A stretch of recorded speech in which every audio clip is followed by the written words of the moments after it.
I guess. I mean, I won't shoot loudly. You can't cage that bird that is Christian. You have to let him fly. You have to let him fly free. You know, That's where his magic is. guys. Christian is back on the podcast, and if you guys remember, if you were with us several weeks ago, we created our magnum opus together, us four, when we assembled four white guys to talk about hip hop music, and it was phenomenal. And it was still to this day one of my favorite episodes. So, Christian, while I queue up some claps for you, I just want to say we're all very happy to have you back, and I like that you pulled the normal Christian thing. You didn't really tell us like when you wanted to record. You didn't give us really any details or respond to our group messages. Like you only talked to Trey, so that was cool. So, ladies and gentlemen, Christian Hicks is officially back for this episode. Happy to be back. And it's only because group text messages, it's just like the fucking notifications on those things, they ping off. It gives me anxiety, and then I retract from the world, just like I do in every relationship I've ever been in. Shout out to all my exes. Okay, he is back, ladies that's and back, gentlemen. It's country for you. Make a song about your exes. Yeah, exactly. You know, we've all been hurt. So we are. Today we are reviewing F-1 Trillion Long Bed by Post Malone, and it was my pick. And there's not an Apple Music intro. I'm going to substitute it with something. I'm going to substitute it with a public service announcement for everybody out there that has listened, or maybe we post on Instagram. So anybody who sees this on Instagram, I got a couple words I want to say. If you are one of these people that calls Post Malone a culture vulture, I just want you to know from the bottom of my heart that I hate you with every fiber of my being. And let me explain something to you. It is okay for an artist to branch out and perform other genres of music, okay? It is okay for people to evolve and do different things. And you know what? If artists follow their passion, they should be able to make whatever they want. And anybody that tries to strike down Post Malone or shit on people enjoying a different genre or being welcome to a different genre or trying to bring people into a different genre can go fuck themselves, okay? So if you have any question about where we stand on Post Malone and his country ventures, let it be known right now. We support it, we love it, and we're here to review the album biasly, and we enjoy it, and we don't like you. With that being said, F-1 Trillion, Christian, start us off. What did you think upon first listen? Let me tell you something. I've been in, it's been a really full circle event for me in terms of really getting into who I am in my core, which is a hard-working country man. Yes, sir. And fucking man.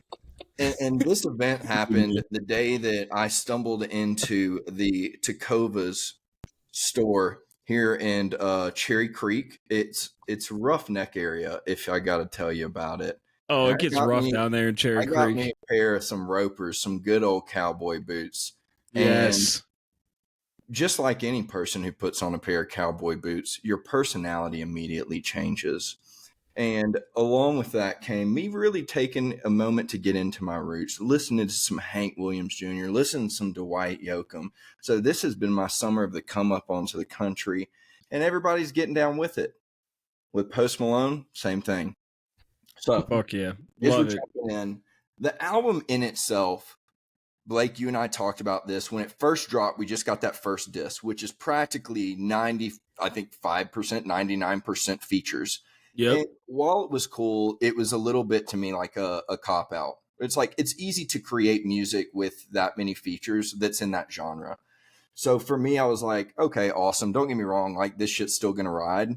But I wanted to see him kind of go out on a limb and do his own thing. And sure, I'm pretty sure as we were saying that, the second disc dropped. Yep. And I was able to kind of dive into him doing it on his own in those tracks. And the cool thing about it is, like, as far as for country music, it kind of touches on a little bit of every genre, subgenre within country. You do get the pop version, and it's fucking Post Malone. Anybody wants to bitch about that, it is Post Malone. He is a pop artist. Like, that's his style of music.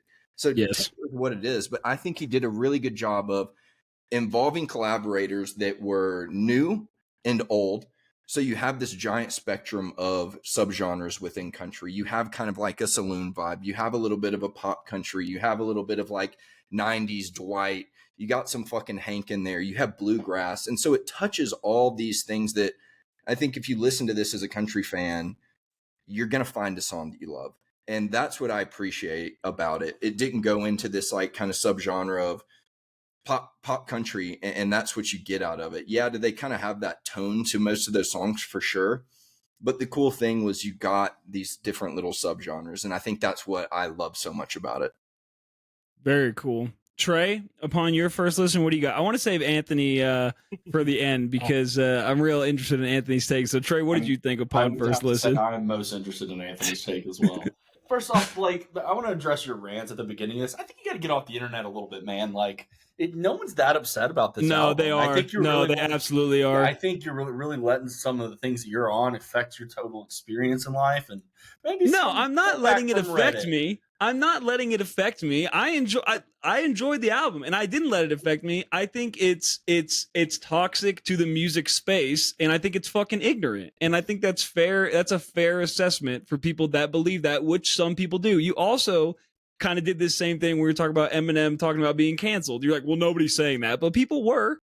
They were. So, just saying, Anyway, I agree with everything Christian said. I think that he does a great job touching all of these different subgenres of country music, and he does most of them very, very well.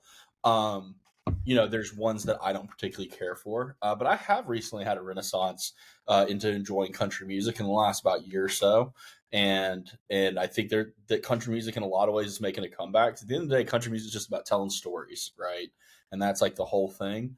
We got away from it for a little while with some of the like late 2010s through like early 2010s, just really bad Florida Georgia Line type shit.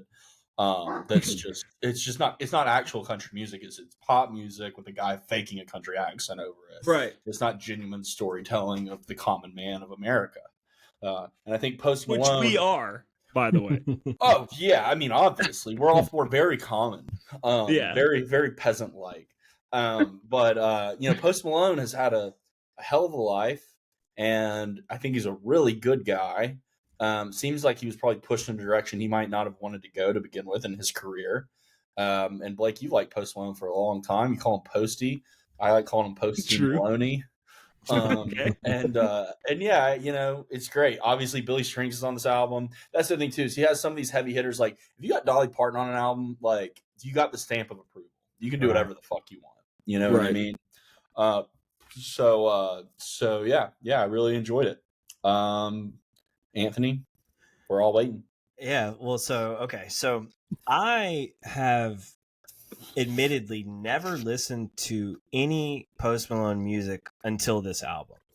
And I admittedly have no context to Post Malone's musical career before this album. So you guys have both, Blake and Christian, validated a lot of my initial thoughts on this album because, first run through, I am getting like my brain is I can't help but notice patterns and synchronicities and things that remind me of things. And like these songs all can remind me of another country song that I have heard.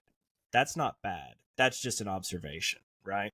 So like initially I did have this thought, not knowing Post Malone being a pop artist, right? Not knowing Post Malone as a musician, honestly. I know he is, but like I don't have that recognition. I had a thought, is this album cultural appropriation? I had the thought. Doesn't mean I believe that thought, but it definitely entered my brain. So like Blake. Trey, did you hear that? Yeah, I heard it. Right. Oh, okay. I mean, that's the thing. It's like I can't help but draw parallels between a song and a song that I've heard in 2007. It's not bad. It's just the fact of my experience with music, And Christian, you saying, that he's a pop artist, again, does validate for me the thought of like, I'm still trying to process what kind of musician or artist Post Malone is, right? Blake, if you have knowledge on his instrumentation and musical abilities, drop it during this podcast, because this is my education on Post Malone, full transparency. I had a great time listening to this album. Something about country music is that it, for me, strikes a vein, and you can listen to this song in 10 years and it will strike the same vein. Whatever that is, I don't know. Maybe it's the formulaic music. Maybe it's just a nostalgia factor. Maybe it's because of how I experienced it growing up. But like, I mean, some of these songs are undeniably good.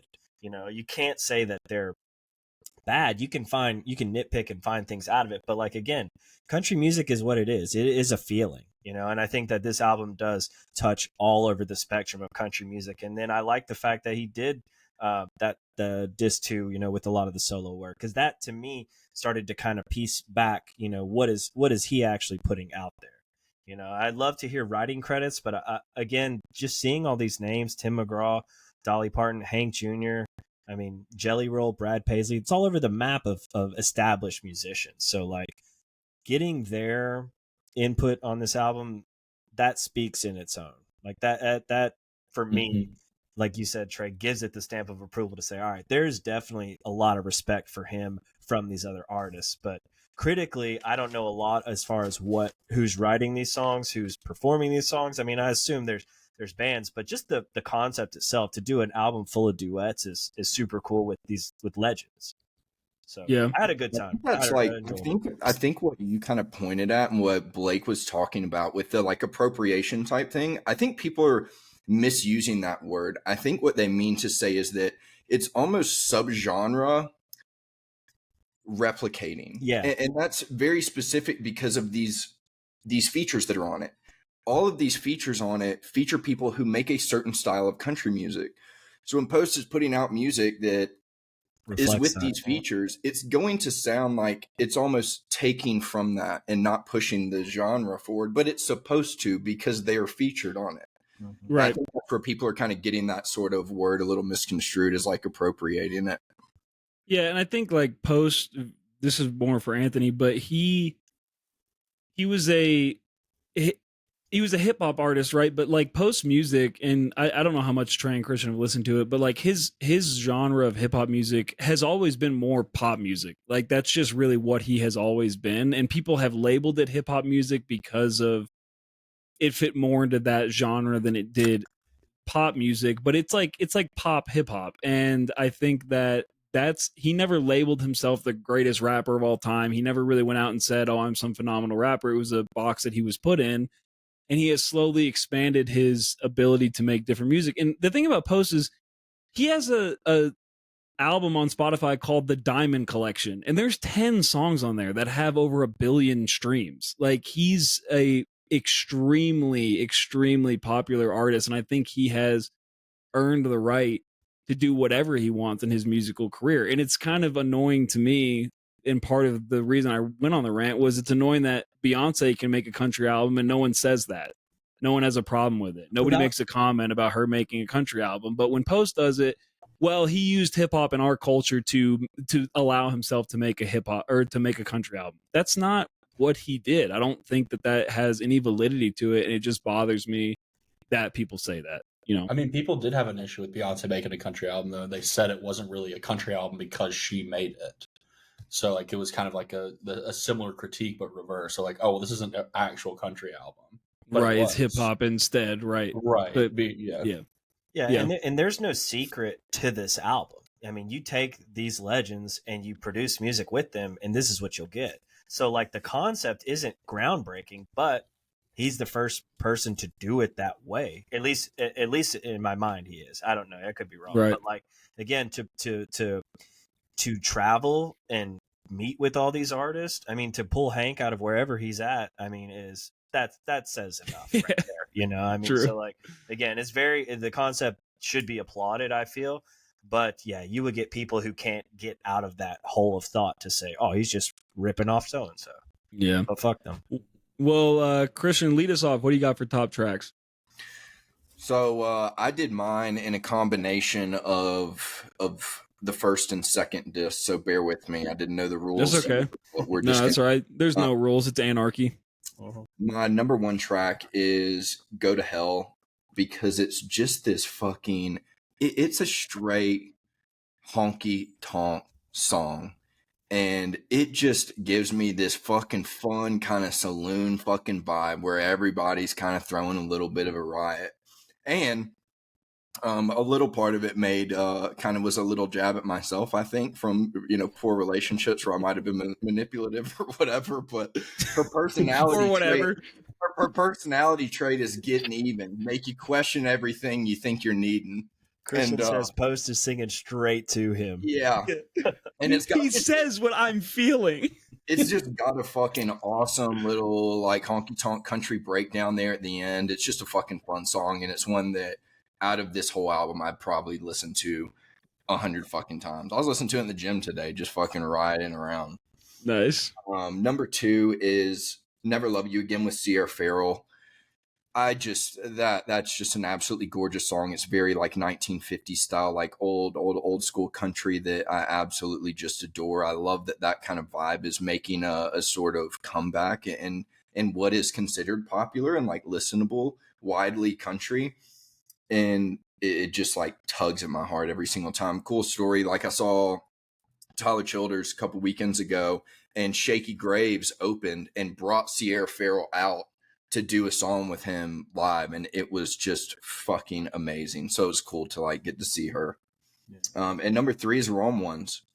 It's just one of those like have a good fucking time, like kind of end of summer, like let's throw a fucking bash kind of party.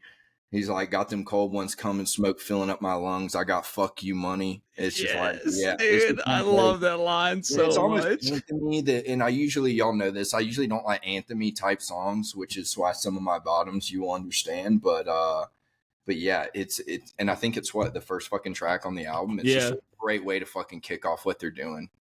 Yeah.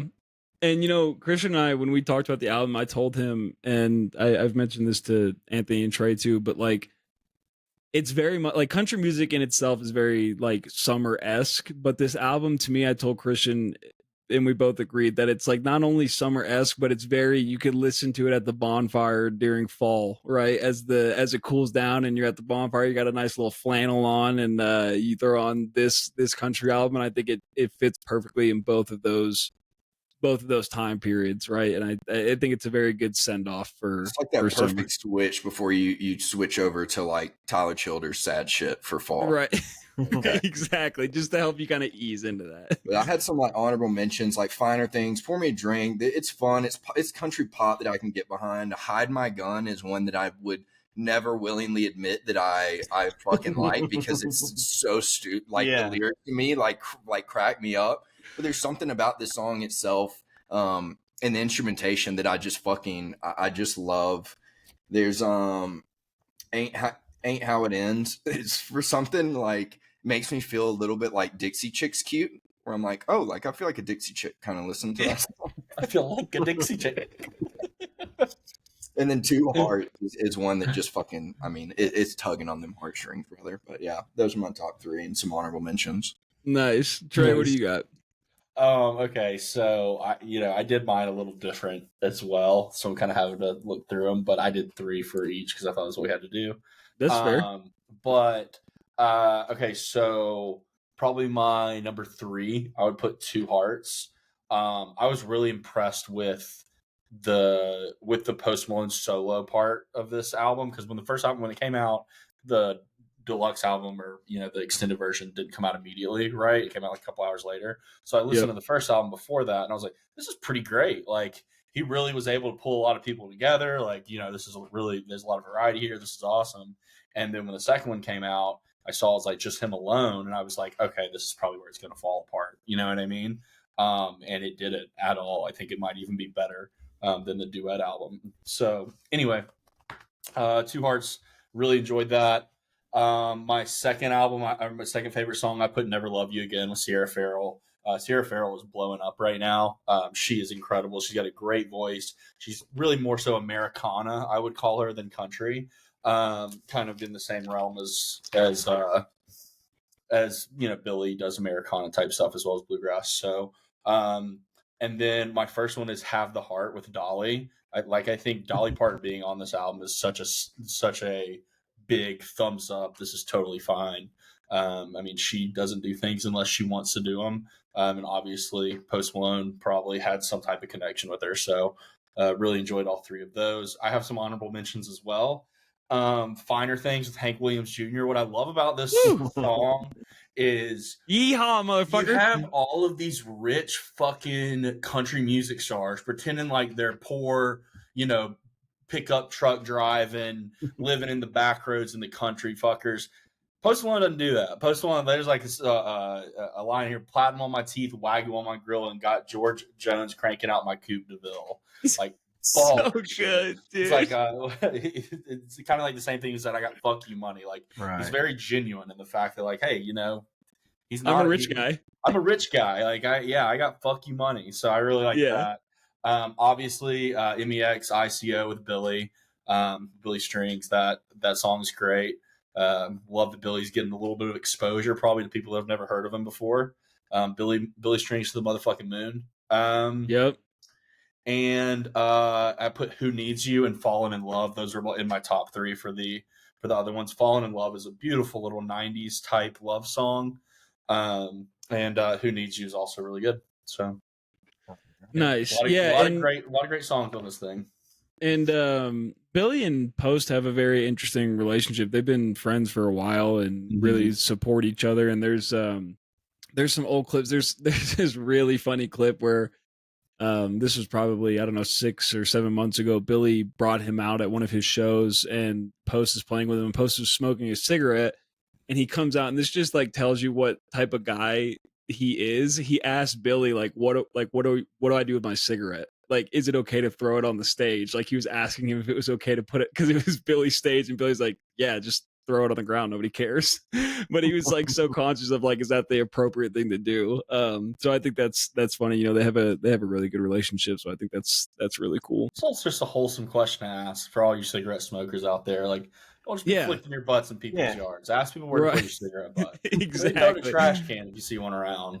Trey, I'm actually really interested in your top 3, man. That was not what I expected from you at all. Like, really? Even remotely. Yeah, you kind of took me. That was kind of out of left field for me. I don't know. Was anybody else shocked by Trey's top 3, or is that just me? Maybe I just, Not at all. Yeah, that was like right on the bar. I also had Hide My Gun with Hardy on it. Oh, it's an honorable mention. Because, man, I fucking love the idea. Like, hey, like, yeah, like, you're down with me, but, like, will you hide my gun? Are you ride or die, bitch? Or is this really some down? Shit? Yeah. It's like a country 21 question. It's like, it's like, we doing this? Yeah. So what I'll do is I picked 3 from the first album, 3 from the second one. So I'll just do those. So number 3 on the first album is Wrong Ones. So God, what a great intro. And that moment of smoke filling up my lungs, I got fuck you money, come and get you some, is just like, man, it always brings a smile to my face. And I also think it's really funny that Tim McGraw has to be Tim McGraw and he can't say I got fuck you money, so he said I got country money. Like, he couldn't bring himself to say the F word, which I think is really funny. Couldn't do it. Yeah, but they do like a little jam at the end of it, which I think is really cool. Like, it's kind of a longer song in the back, like kind of half of it is just them jamming, which I really enjoyed. Yeah. And then for number 2, I had MEXICO. So MEXICO, yeah, I spelled that right. Dude, this song is like, it's kind of the same feel that Christian said for Go to Hell. Like, I can just picture it in like a saloon. It just is very saloony, and the lyrics are so funny. Like, they're so good. He meets a girl, dad doesn't like him. Hey, I'll pay you this money to fuck off. He's like, all right, I'll take the money. And then he's like, I'll go to Mexico, but before I get there, I'm gonna swing by Vegas real quick. Goes to Vegas, gets into some shit. He's like, all right, I gotta get the fuck out of here. I'm gonna go to Mexico. Meets a woman, gets to Mexico, and then what do you know? Cocaine dealer busted, caught in a jail cell. Like, it's just such a great story, and it's so compressed. It's only like 3 minutes. Like, no, it's 2 minutes and 35 seconds. So it's like, it's all very quick, but it's great. And Billy rips, man, and he has background vocals in the chorus too, which I didn't know until he said it on his Instagram post. But yeah, I love that song. And then number 1 for me is Finer Things. Like, I think the Post lyrics are great, and Hank is so quintessential country music, senior and junior, and like his voice is just so fucking iconic. And I love when he's talking about the pontoon boat and he says, "Turn it up so the whole lake knows I'm a Hank fan." It's like that line is so fucking sick. So really enjoyed that song. But honorable mentions for the first disc. I also had the two Poppy songs, which were the singles. I had Some Help and Pour Me a Drink. I didn't like them when they first came out, but they have definitely grown on me since I've been listening to the album. And they're very poppy. Like, they're very mainstream. Like, Blake Shelton and Morgan Wallen are like the most mainstream people you could think of in terms of country music. But like, I've grown to enjoy those songs a lot more. And then for my top songs on the second disc, I'll rattle these off real quick. So number 3 is Go to Hell, for basically all the same reasons that Christian said. And like, there's nothing more enticing and captivating than a woman that you can still be attracted to when she's telling you to go fuck yourself. That is a power that women do not understand they have. You know, like when you can be an absolute fucking bitch to me and I still want to come back, it's dangerous. It's dangerous shit right there. Bully me, I'll come. Exactly. And then number 2, Kill the Man. Kill the Man, I don't really want to get super into because it's kind of sad. But it's really good, really heartfelt, really personal. So I'll let you guys, listeners, go listen to that and take what you want from it. But it's very personal and super good. And then number 1, and this might be, to me, the best song on the whole album, Dead at the Honky Tonk. And dude, I cannot get away from this song. I will listen to it and start it over and start it over and start it over, and I can't pull myself away from it. Like, the chorus is so good, the instrumentation, the way that this song to me almost shows his like hip hop influences in the way that he rides this instrumentation. Like, you can't call it a beat, but like his flow on it is just so good, and the story is great. Like, it's just about a man whose heart is broken, like, and he can't hang. And so yeah, I just think it's really good. So those are my top, I guess, 6 with some honorable mentions. Anthony, what do you got? So my number 3 track, it's been on everyone's, no, not Trey's, but Wrong Ones, Tim McGraw. I mean, you put Tim McGraw to open up an album, and it's gonna do what it needs to do, which is set a vibe and go from there. But it also does something interesting where there's a line, and it's on Tim's verse where it's the last line of his verse where he says, "Bunch of cowboys saying, 'Please don't take the girl," calling back an old Tim McGraw song, which is like, dude, that's a heartstring ripper. So for that Great nostalgic factor alone, which I'm surprised there wasn't more. I mean, I guess I'm not surprised, but I love references to some shit like that. Yeah, I'm down with it. That gave me a new layer because I didn't know that. I honestly did not know that. You know the song though, right? Which Tim McGraw song is it? Don't Take the Girl. No, I don't. This kid doesn't want the girl to go fishing with him, Trey. and then eventually he marries her, and then he's praying to God. Don't spoil it. Okay, never mind. You gotta listen to it, man. It's a great song. All right. After this, Blake, you go, you get you a glass of whiskey, you know, or whatever your drink of choice, and play that one and try not to cry. All right. Yeah. No, Tim's got some emotional shit back in the day. Red Ragtop, dude. Red Ragtop's deep song. Yeah. But so okay, so that's number 3. Number 2, it's a ballad. Brad Paisley, Goes Without Saying. You know, there's, like I said, there are songs that, regardless of vocals, if there were no vocals on these songs, you would still feel emotion from them, and it's something that pop music does, country music does it. Blake, your favorite Christian music does this, right? Where like if you were to extract all the vocals out of these, like, you know, top tier Christian bands, top tier country artists, top tier pop artists, you extract the vocals and there's something happening with the music and the rhythm and the way it's arranged that will inevitably evoke emotion from you.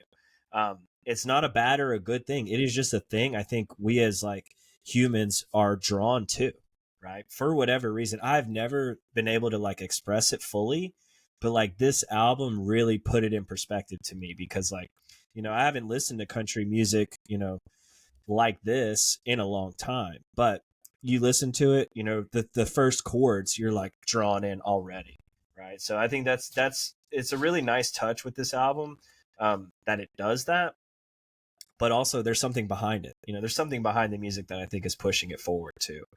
And plus Brad Paisley is a throwback for me, my middle school days. So goes without saying. Number 2. Number 1 is another emotional track from this song, right in the middle, Nosedive. Nosedive, I don't even know if you want to call this a country song, but like it's a vocal performance from both of them, and the way they're using their vocals to kind of go on this ride, bring it up, slow it down, it's really powerful. So like that song has to hit somewhere for me, so it just happens to hit at the top. Some honorable mentions. I do like the Jelly Roll track. It may be on someone's bottom, but hey, I dig it. Hide My Gun. Hide My Gun is one of those songs where like you can't not get drawn to it, right? But like the lyrics are crazy. Dude, I'm like, fuck. We all want it's because that's what we all strive for, as good Southern men. We all want a bitch that'll hide our gun, and I think that it really taps into a primal instinct within us Southern boys, Yeah. Yeah, it definitely does. Off the disc 2, I've got Two Hearts. Two Hearts is a powerful fucking song about like divorce, about a dark topic, right? There's a line in there, I don't know it off the top of my head, but something about how the kids can't even spell the word custody. Like, Jesus. It's fucking heartbreaking, dude. Yeah, that's heavy as fuck. Jesus, Post. And there's the strings. There's some really beautiful strings in that track too. And another honorable mention from the second disc is Ain't How It Ends. This ain't how it ends in a country song. It's like the meta track of all of this, because like I think between us four, you can write country songs, right? All you need is a tune and just experience, right? And you can just make it fit in where you need it to. But to write a song about how it ends or how it should end, how a country song should end, I'm down with that. So real heady from Posty.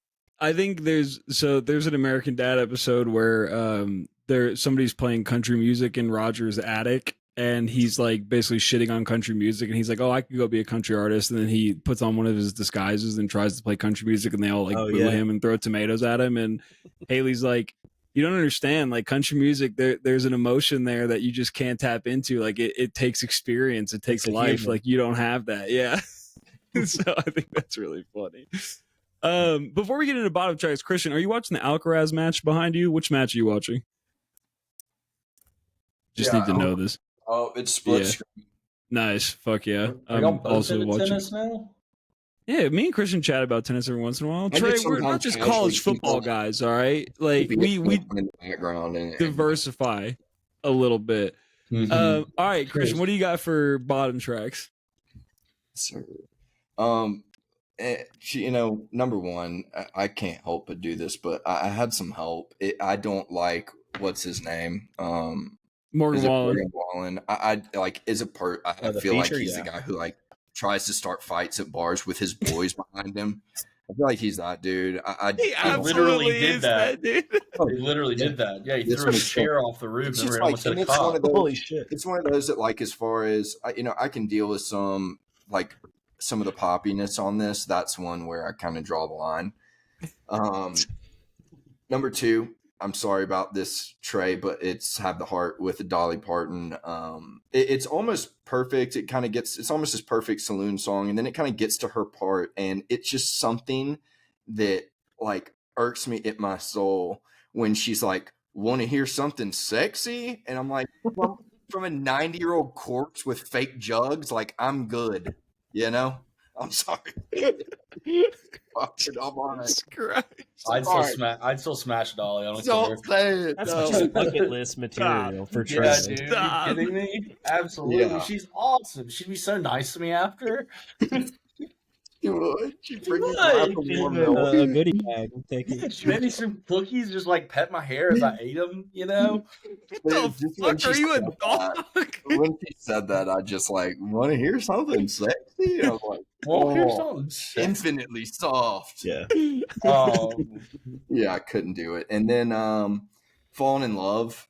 it sounds like a shitty kind of like pop country song they'd put on like a Disney soundtrack. It just it wasn't for me. So those are my bottom three. Very nice. Trey, what do you got? First off, I thought that was funny. My bottom three, Guy for That with Luke Combs, bad, not enjoyable. Pour Me a Drink with Blake Shelton, bad, not enjoyable. All of these songs, all my three top or bottom tracks,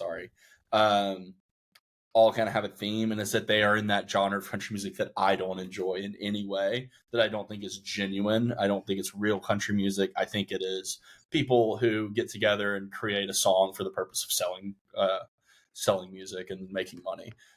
So number one would be I Had Some Help with Morgan Wallen. I don't know how that fucker has a career anymore. With like he threw very popular. It's kind of crazy. Yeah, it's kind of weird. He like had the whole N-word issue, and then like he threw the chair off the roof at the Nashville bar, like it landed on a cop car. For the whole Back to the Blue folks out there, and you're cool with this guy pretty much doing attempted murder on a cop. I don't really know how you balance that scale, but fuck. Oh, they find a way. They find a way, Trey. They figure it out. So yeah, those three songs are pretty terrible. But I don't really have anything else. Those kind of are the only three that I really actually dislike. Everything else is either okay or pretty great. Very fair. Sorry, Trey, Have the Heart. Like Dolly, all due respect, it ain't me, dog. It ain't me. And that look, I appreciate her giving the nod to Posty, and kudos to her for helping him, and she's a legend in her own right, and that's fine for people that love her, but it is not my thing. And man, her voice comes in and I'm like, might be time to hang up the jersey. Might be time to retire the jersey to the rafters and kind of just move on. Like she's past 03 Jordan at this point. Like this is not this is not Wizards Jordan anymore. This is like Celtics Shaq, and it's getting bad. So let's wrap it up. And then I had Losers with Jelly Roll, which sucks because I really like Jelly Roll. Like I have really, like I like his music. I like him as a person. He seems like a really good guy.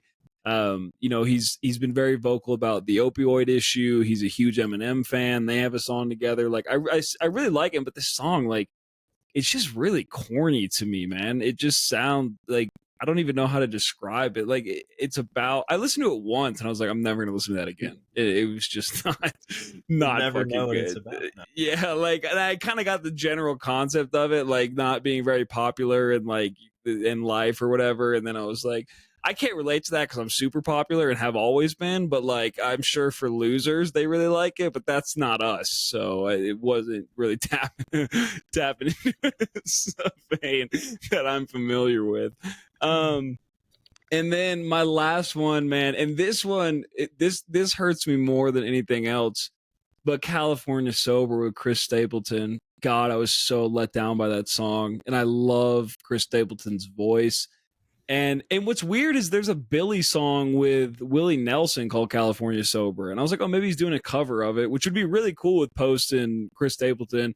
And it wasn't a cover, and it's just chaotic and weird and not what I expected. And like Chris doesn't really have a chance to shine. And I don't know. Maybe it'll grow on me in the coming months, but as of right now, like I really, really have not revisited it, don't like it. So bottom songs for me, and then honorable mention bottom songs.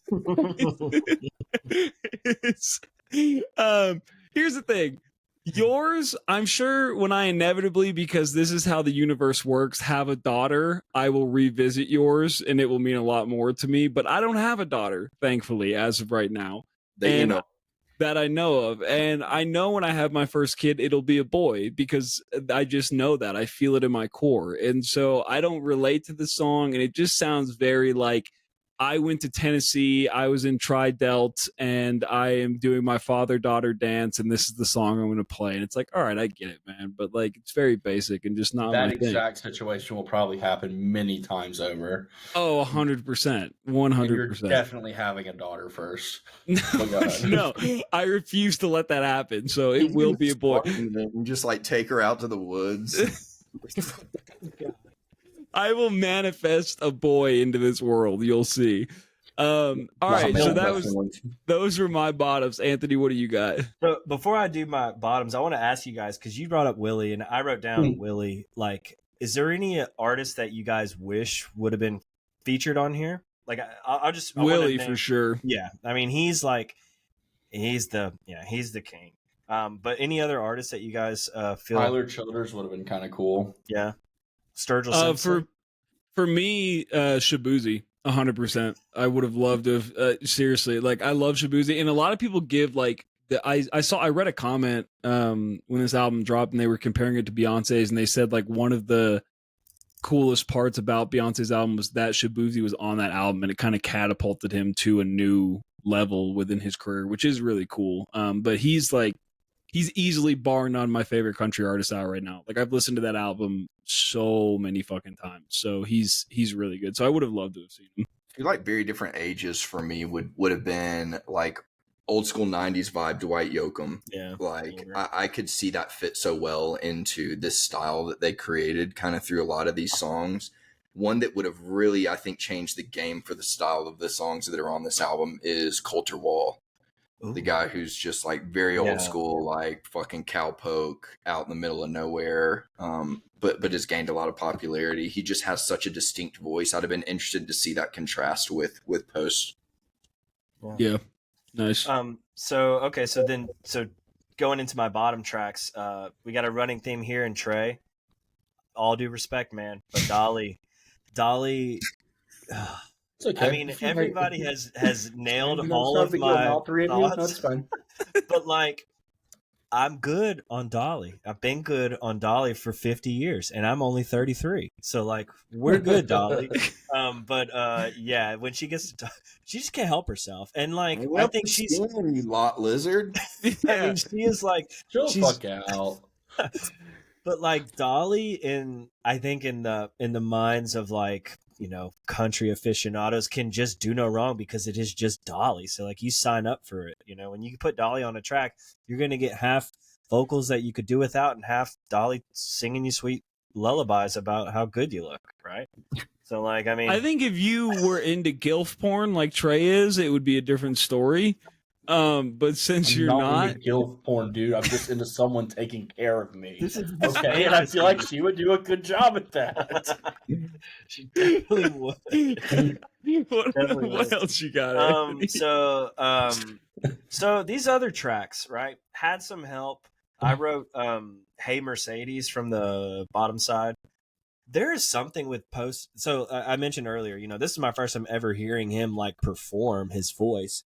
There is something that he does with his voice with a vibrato, and it is very distracting for me. And like, it is hard for me to unhear it every time I hear it, you know, and it's what it is. You know, there was an old meme of Taylor Swift singing, and then they had the goat, you know, sing one part of her song. It gives me that feeling, but like, I respect Post Malone as an artist, but that is just one thing that I just don't like how he sings those parts in those songs. I feel you though, and it was something I was talking with somebody about the other day, and it has changed throughout his career. It used to be something he would use in small moments that would almost bring light to it. It would almost highlight those areas where he was kind of more or less singing on songs where he was majorly more or less like rapping or, you know, whatever on. Yeah. So it kind of like separated in a good way. In the evolution of, at least for me, with his voice and his performances, he almost overuses that vibrato to a point of annoyance. It's not quite there for me yet, but like I get what you're saying. It almost takes away from the moment. Like if it was used in smaller instances, I think it highlights. When it's used to the extent he does, it almost takes away. Yeah. And it may honestly be like, I mean, he's a big autotune guy, and he's said that multiple times. Like, he's like, look, I have to have autotune. I'm not that great of a singer, which is fair. At least he's open about it. But I think like it may have to do with the fact that like his voice has probably changed and maybe shot from, I mean, the dude tours non-fucking stop. So it's probably like kind of a coping mechanism for that, I would assume. Well, and like on that thought too, I was telling Christian, you know, before we went live, like he's going to be playing in Pelham in October, and I wasn't going to go. I mean, honestly, you know, had no interest in going, but now after listening to this album, seeing all these duets, but also like me claiming how ignorant I am with Post Malone as like a musician. It's something that I want to see. Have y'all any of y'all seen him perform live? Yeah, I've seen him No. twice. Right? Yeah, so I saw him twice. I saw him once at Bonner, and I saw him once at Buku when he was very, very early on. He had only had August 17th as mixtape in White Iverson, and nobody was there. It was like the first show of the day. I Where swear did to he God, there was play? like 3 people there. It was at In the- Buku. no, It was like like where the in- main stage at Buku. Oh, okay, gotcha. So yeah, I've seen him a few times. I would be really interested to see what his set list like are now, because Austin, his album before this is a pop album, this is a country album, and then he had 3 essentially hip hop esque albums before that. So I want to know if it's just country music he plays or if he sprinkles in other stuff. So if you go, I would actually be really interested to I feel like hear. he sprinkles in a lot, and I think Anthony would like it. If you're curious, Anthony, you should look at some of his covers that he does of Pearl Jam and Alice in Chains. Yep. I know he's done a couple of those even Okay. on Howard Stern, I think, and I think they're phenomenal renditions. And I know it might be an Alice in Chains song, I can't remember, but one, it has a specific relationship with his brother, and you can see the emotion in his performance when he does that song. It's insane. Gotcha. I'll send them to you after this. I've listened to him on Joe Rogan's podcast. Pretty much that's like my only exposure to Post Malone as a human. And I really like that person. Like I'm a fan of Post Malone the human. Post Malone the musician, to be determined. You know, I mean, Right. This album, like I said, it's undeniable good music because it's what it is. It is just good music. But I'd be very curious to see how that show translates live, but also to see if he's going to be pulling out special guests where he travels to, because like you would have to assume that like some of these songs are going to be performed live, if not a lot of them. I would like to also see like a documentary of the making of this. You know, I can't. I was finding little things on his Instagram of like little clips of videos. You know, obviously of when they were performing it or making the music, but I would like to go deeper. Like I want to see their chemistry in real time. I want to see him and Tim McGraw drinking a beer together.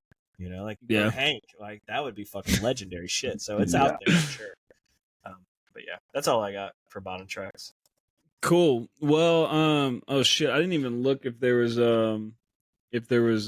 major publication reviews, which I am sure there is, but can somebody I would imagine this album making a fuck ton of money too.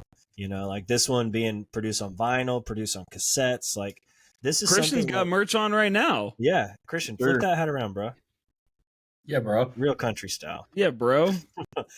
But like, can All you right. imagine being in 9th grade? Okay, just getting your license and this album coming out. Like, Yes, you're gonna blast it. This is at all the bonfires, like you said, all the Yeah. house parties, like where we're from, you know, in Alabama, Birmingham, like this. I that's the feeling I got from listening to it, was like, this shit's gonna be blast. I'm gonna hear this in the fucking grocery store, you know. Yeah. Like, and I'm surprised I haven't yet, but it has that kind of resonance to it. Yeah, I think they were saying, hold on, I had something pulled up. 18 songs from F-1 Trillion are on the top 100 right now. Good God, dude. 18. And that's 18 that's tracks. inclusive of every collaboration track. Yeah. So yeah. I mean, that's Um, not that's all. surprised. That's all of them then. So it's got to be all Yeah. those collaboration tracks then. So okay, there's a Pitchfork and a Rolling Stone review. So Christian, I don't know if you've listened recently, but we like to have everybody take a guess at what each review is. So Christian, what do you think Pitchfork rated it? What is their scale? It's out of 10. 10. I bet they gave it a 4. All right, what do you think about Rolling Stone, which is out of 5? I bet they gave it a 3. Trey? Pitchfork gave it a 6. Rolling Stone gave it a 2.5. Anthony? I want to say Pitchfork gave it a 7, so I'm going high with that. And then Rolling Way too Stone, high. I'll say gives it a 2. So we're gonna flip. All right, so Pitchfork is a 7. Anthony nailed it. And Figure Rolling Pitchfork. Stone is a 3.5, which is very high for them, I feel like. And Pitchfork's first line is Post Malone's first bona fide country album captures the sound of mainstream Nashville made with a little help from Dolly Parton, Tim McGraw, Luke Combs, and many more. And then Rolling Stone said Post Malone's summer vacation in Nashville turned out pretty darn good. Posty's forte in country music, F-1 Trillion, is a smooth ride that might have used a few more dusty detours. But yeah, so what do you guys think? Christian, lead us off. What do you rate it out of 10? And let's do F-1 Trillion long bed. So the whole shebang, all 27 tracks. How do you rate it? 7.5. Okay, fair. Trey? 7. Solid 7. All right. I am going to give it an 8.5. Really loved it. Thought it was great. Thought it was very, very enjoyable. And I keep coming back to it. And I will keep coming back to it for a long time. And I bought a cowboy hat. And I'm going to wear it every time I listen to it. Anthony, what do you got? Well, Christian, what did you give it again? Did you say 6.5? 7.5. 7.5. Okay. And Trey, you said 7. Blake said 8.5. I originally said 8.5 until Blake said include all of it. So that being said, it goes to an 8 for me. So solid 8. Nice. What was the 8.5? Which half to get down The to top an 8? half, so if you were to just take the top half for me, I'd say it's 8.5 because, like I said, these songs are undeniable. But when you start getting down into the nitty gritty of the bottom half, is this the voice? Gotcha. Man. Yeah, too much. I will say I was very surprised, and I was surprised at how great this was, and I really enjoyed it. Mm-hmm. It was a very pleasurable listening experience. I hope the Post Malone continues to do country music. And I could see this being something that I go back to often. Now, can we make the last couple weeks since it's been out? Y'all want to guess what he takes on next? Do you think he'll stay? Grunge. I bet he goes 90s grunge. Free jazz. Really loose, free, just like a 3-piece stand-up bass, snare, hi-hat, dude. Yes. I mean, because he could do grunge or alt rock, and it's it's very niche music, right? But I just want to know that he has lived some part of it. With country, he's living in Texas, right? Does he live in? He was born in Texas. He grew up in Texas. That's all I needed to know. In Utah, though, kind of in the middle of Florida. Yeah, he lives in Utah. Gotcha. But to know that he has connections makes sense. I think grunge makes the most sense. And I think his voice would be so good for grunge. I think if he didn't use any autotune and just went raw, I think it would be perfect for grunge music. So it would be he does Them Bones, Alice in Chains, anything. I looked it up, and the rawness of his voice is what fucking reverberates. If he fucking cuts that autotune a little bit and rasps that bitch up, he would smash in grunge. Dude, him and Jay Cantrell doing a song together. I hope that he just continues to do whatever the fuck he wants and doesn't listen to anybody that says that he shouldn't. I just hope he continues to push boundaries and do whatever genre he seems interested in, because he's done a great job thus far, and I love it. So I think that's my takeaway from this. It's whether you like it or not, cultural, whatever you want to call it, what this is artists should have the opportunity to do things like this. And when big artists do, it gives smaller artists the opportunity to do so. And if anything, that's what pushes music forward. Because, with these bigger guys, you're going to get music that is a little bit more aligned with the mainstream and pop. When that trickle-down effect happens, that's when you're really going to get some genre-pushing stuff within these genres that people are stepping into. Yeah, 100%. All right, let's get into Rides or Dies. Christian, lead us off, brother. All right, man. I've been just getting back on a Hank kick, getting back into some fucking old school, 90s country and all that. And I actually got reintroduced to this song from this new guy who I've been listening to named Zach Top. He's kind of got a Dwight Yoakam feel, but he does a cover of Freeborn Man by Hank Williams Jr. And so I've had this on just fucking repeat, and it's just a backwoods fucking banger, cruising through the mountains, windows down. You got a chaw in, obviously. Got a big chaw in. You may not like my appearance. You may not like my songs. You may not like the way I am, but you sure like the way I'm gone. I'm a freak. Yeah, buddy. Go. Very nice. Trey, what are your thoughts? I'll be honest with you, man. I don't like Hank Williams Jr. I never really have. I don't really like his sound very much. My dad told me that he grew up hunting with Hank Williams Jr., or at least he took him hunting once or twice. I don't think that's true. I think it's just something that any Southern dad says to any young boy. But if it is true, I'm sorry, Dad. Yeah, I'm not a huge fan. Okay. So, I'm You're sorry. not a It freeborn dies for man. me. Yeah, So it's I'm it not. dies. Yeah, it's Okay. a dies for me. I'm gonna say, we talk a lot about Christian's roots, right? He grew up in a tough area in the Roughneck. ghetto of Birmingham, Alabama, and this dude It's fought for amazing he made it himself. out. Yeah, and he fought for himself from day one. And I'm pretty sure Christian, like if I'm thinking back at it, I'm pretty sure he walked around strapped from the age of 13 because he grew up in a rough area. Me, I kind of grew up in a rough area on the other side. I grew up in deep, deep hick country. Like my trailer that I lived in was 1 bedroom, and I had 5 siblings, by the way, single mother. And we had a huge plot of land, and we couldn't afford food. So the only way that we could eat was if I caught fish or if I killed rabbits and deer that were roaming around What? my trailer. And so I really kind of relate to this type of music because it taps into like my upbringing. Like this is what I would listen to when I was in the tree stand for hours at a time, by the way, missing school. This is the type of music that I listen to. So I think like for me, bringing me back to those moments and kind of getting me in touch with like how I grew up and what I had to deal with, it's a rides for me. Heavy rides.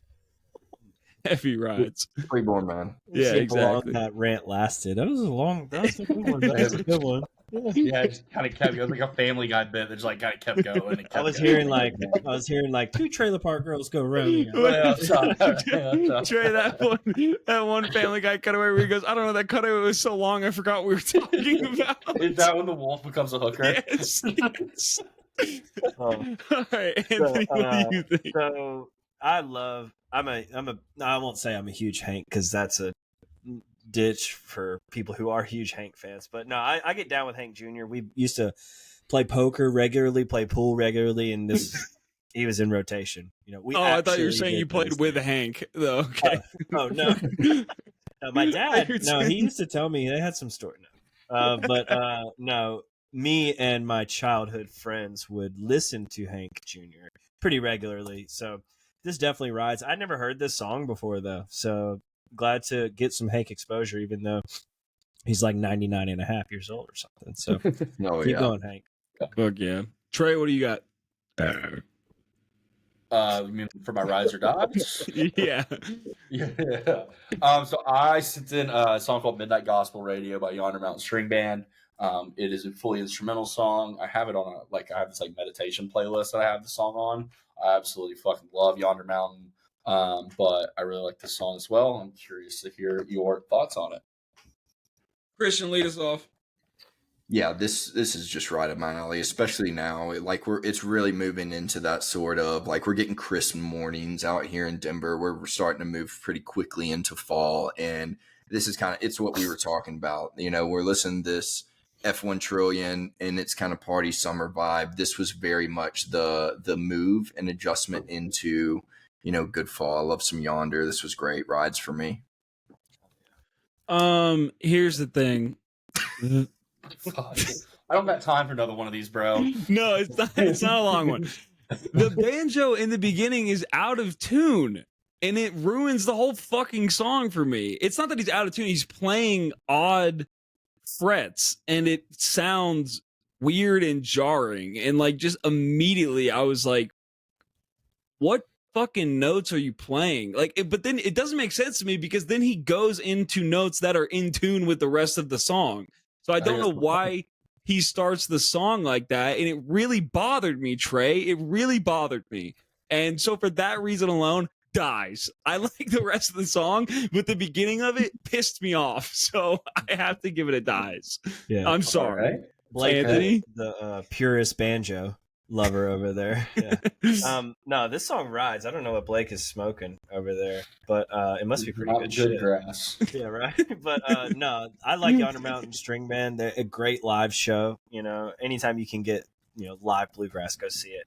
But this track is a different flavor. You know, I really like the instrumental version of it. It's like a journey. So yes, more please, Trey. Send me that meditative playlist, please. Will do. Cool. Should I go next? You go, Blake, and tell us about your experience with this song. I have discovered the Twisters soundtrack, which is very bad for Trey and Anthony because they're about to be thrown into a lot of country music over the next few weeks. And let me tell you, Ain't No Love in Oklahoma, Luke Combs. And look, I like Luke Combs, you know, but Ain't No Love in Oklahoma. And if you haven't seen Twisters, the way they use it in this movie is perfect.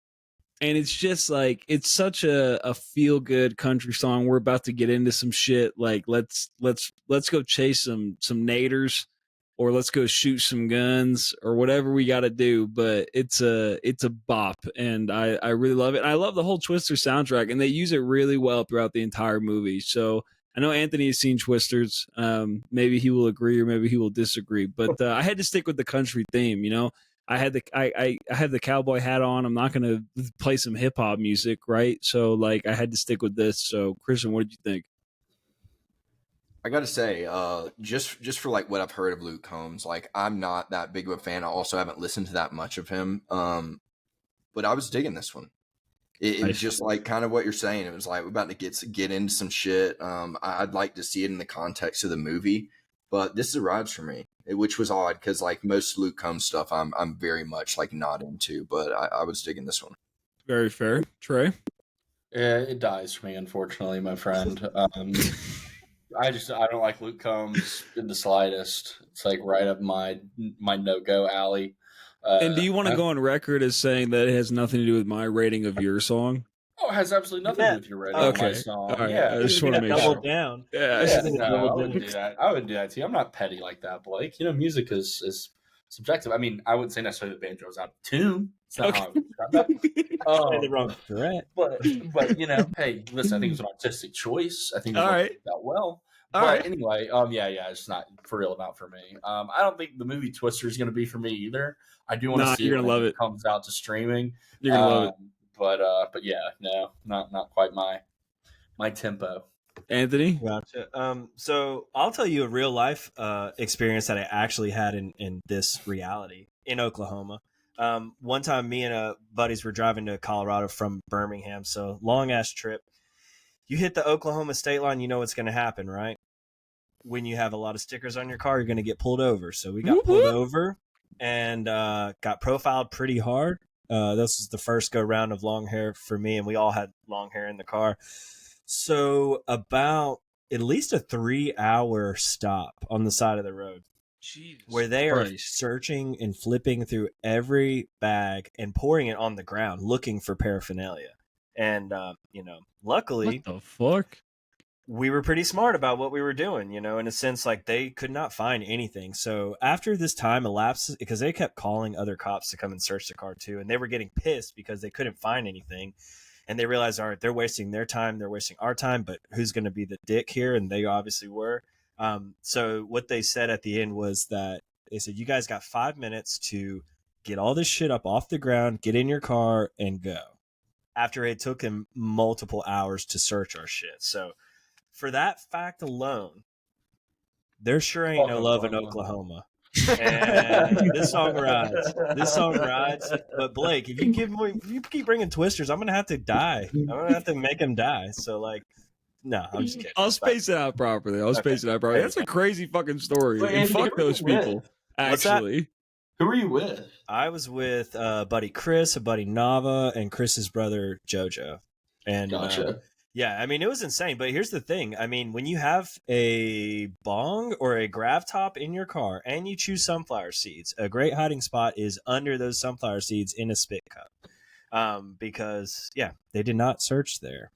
That was smart. But now we know. It was some shit. But, yeah. We hit the road. Plus, we were going to Colorado, so like, really, no need to bring anything because you're about to go to the promised land. But yeah, we made it out clean. And then coming back from Oklahoma, I'll say this: coming back from Colorado to Birmingham, so another fucking 15-hour journey, however long it is. Christian, how long is that drive?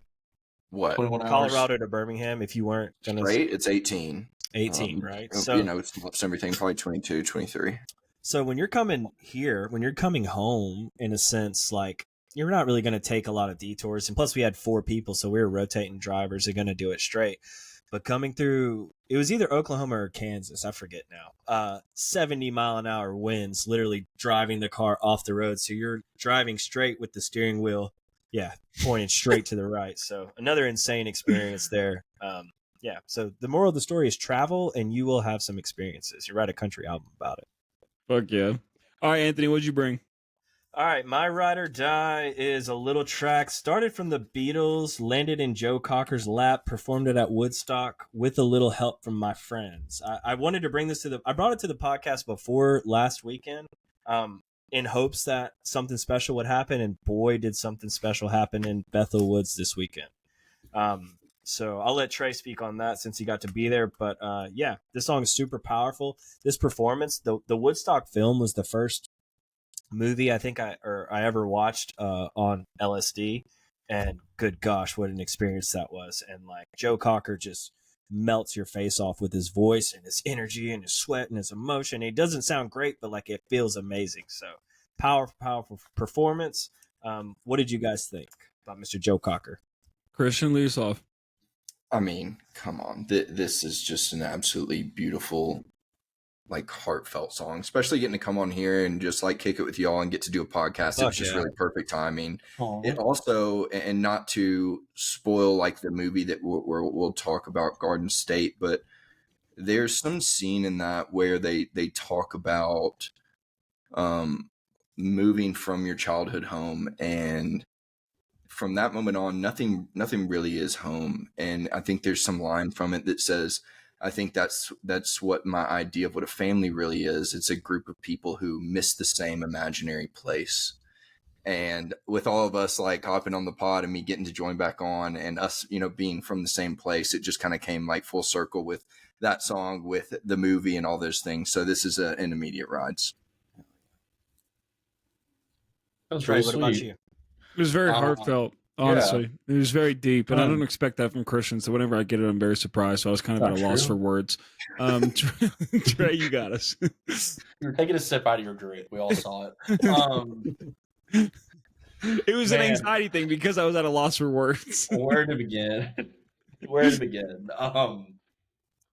is a beautiful song by the Beatles. It's a beautiful song by Joe Cocker. Sorry. Don't forget the I created a little bit of playlist before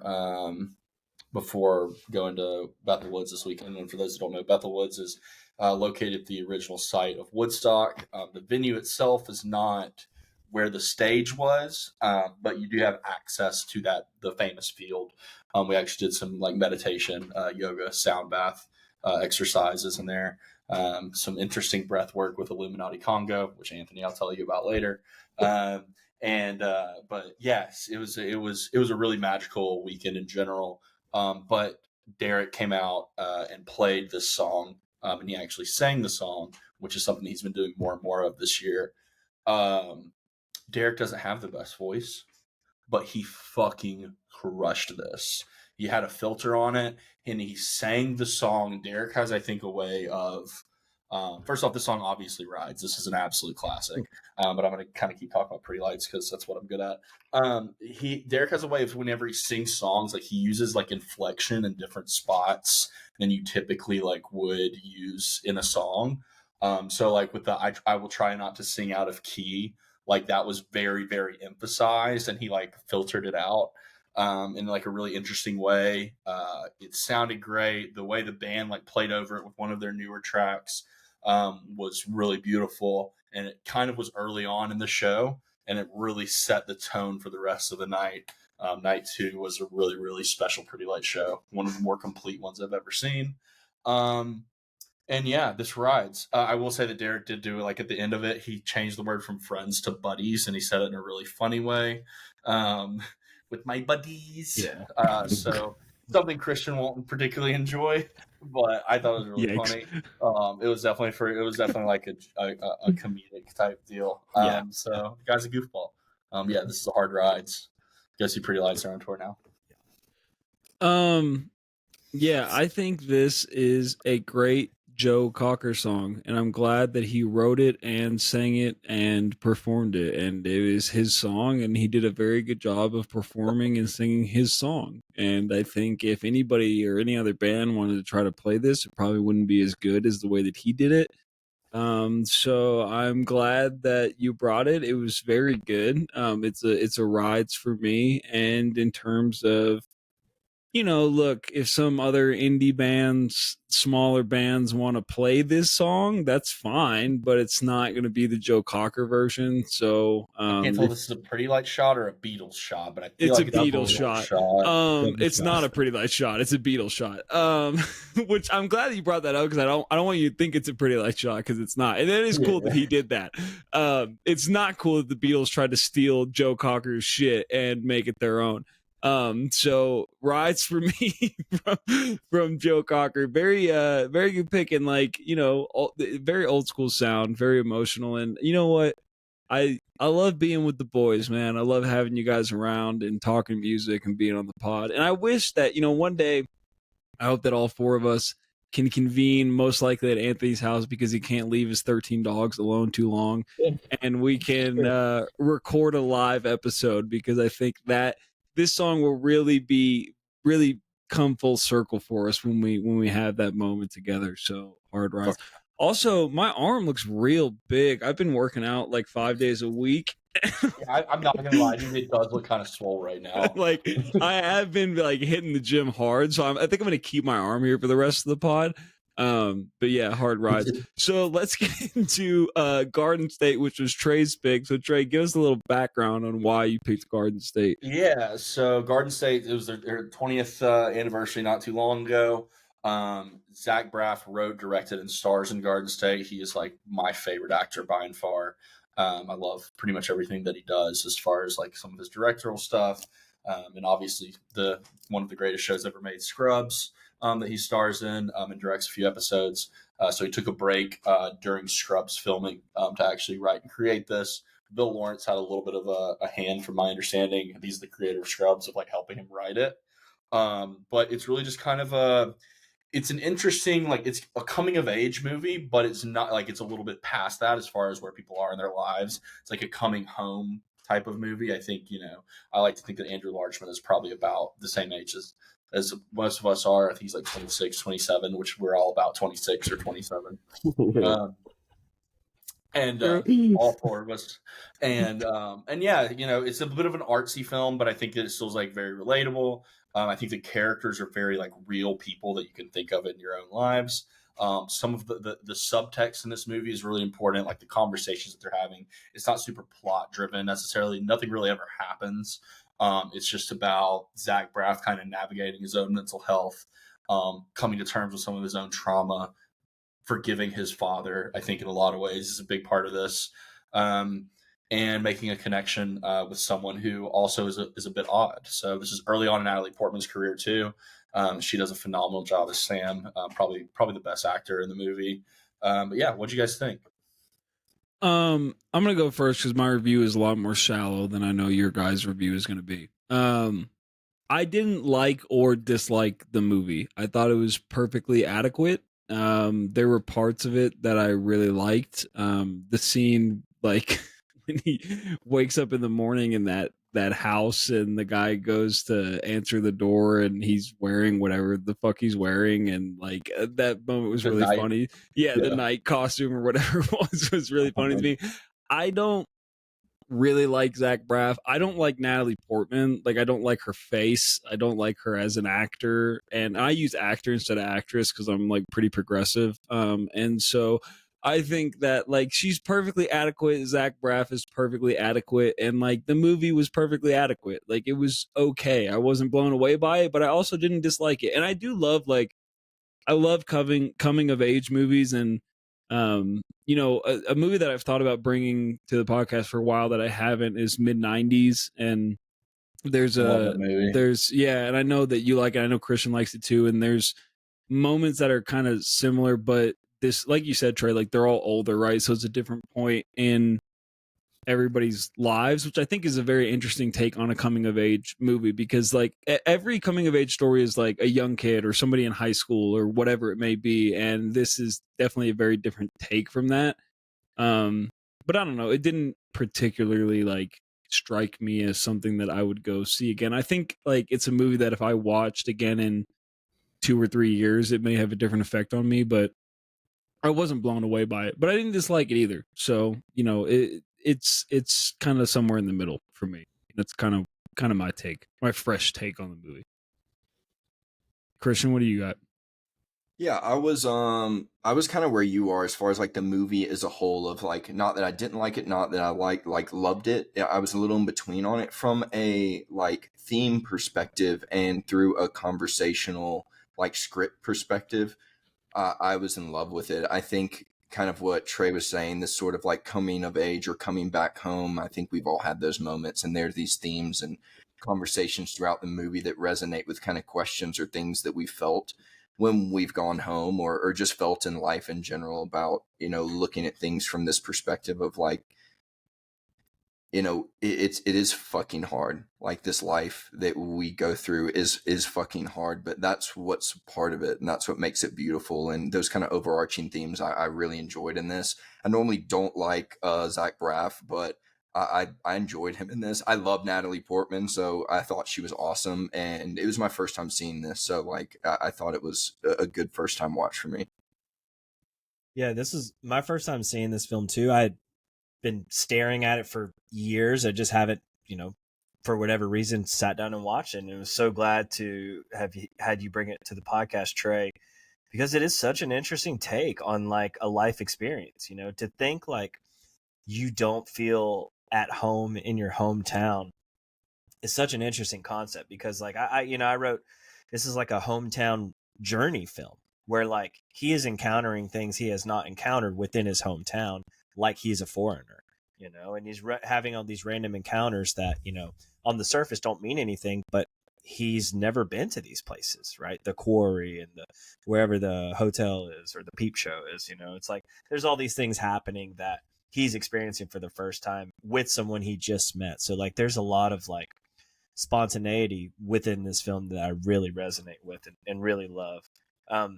And also, Trey, fun fact, so you did Superbad was your last movie that had like a high school party that I feel we've all experienced, you know, and then this feels like it has a college party atmosphere early on in the film that I feel we've all probably experienced too. So I enjoyed that. But again, just the theme of being like mentally homeless is so, it's a pretty powerful thought, I think. And I'm glad this movie exists, and I think it probably gets better with each watch too.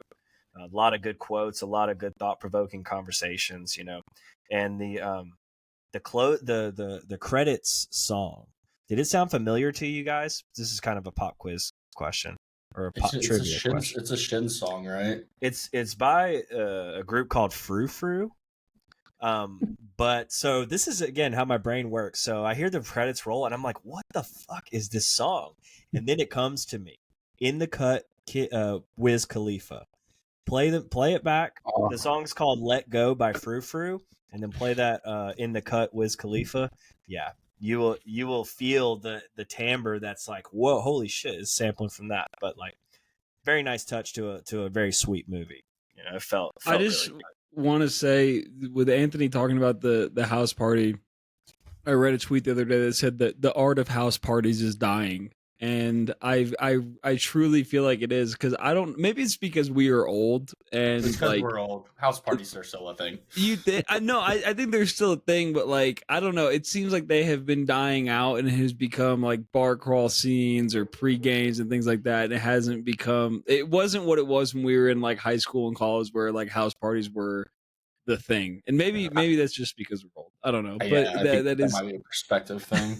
Well, Christian can attest to the fact that, like, you know, when we were in college, every time everyone would go bar crawl, I would literally stay at home and be like, yo, I'll see y'all in an hour when y'all are sick of this bar and come back to where the real party is, you know? So like house parties are forever a thing, and if you're there not, come to my fucking house and let's have a party. for sure. Yeah. And I think like And you know what? Maybe that's the idea for the live episode. We record a pod, we throw a house party at Anthony's house, and then we record a drunk pod afterwards. I think that would be a lot of fun.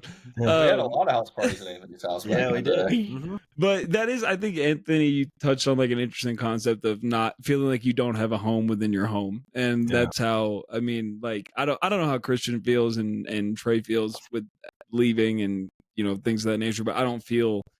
My home feels like Colorado. Like it doesn't feel like Birmingham to me, despite growing up there. So I think that is a very interesting concept to touch on. Is like where do I belong? I guess is an interesting theory. So that is cool.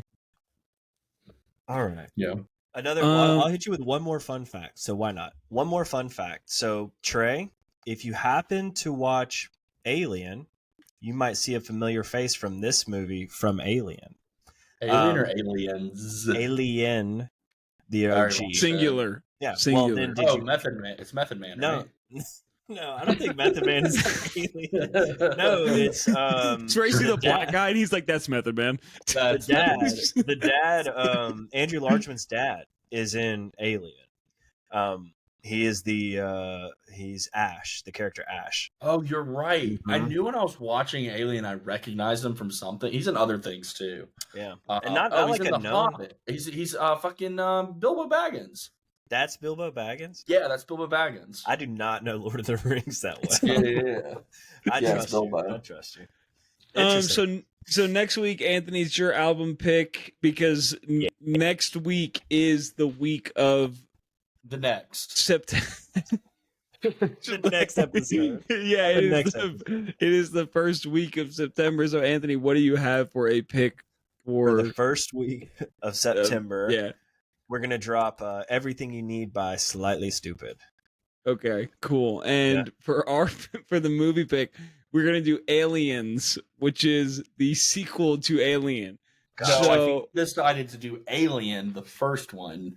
Well, yeah, one of those two. We'll do one of those two. Trey, We're not sure which one. Yeah, Trey, watch whatever you feel. Yeah, do you know what, Trey? You watch whatever you feel like you really want to watch, and we'll talk about that movie when the next week comes, which, by the way, is the first week and that's when we're recording of September. It's next week, not today. Right. We're recording next week. That is when we're recording. Okay, cool. Well, Christian, thank you so much for coming on. Thank you. Yeah, this is amazing. Thanks for bringing Bart with you too, brother. Yeah. I don't get to do this often, so when I come on here, I want to pour my heart out to my boys.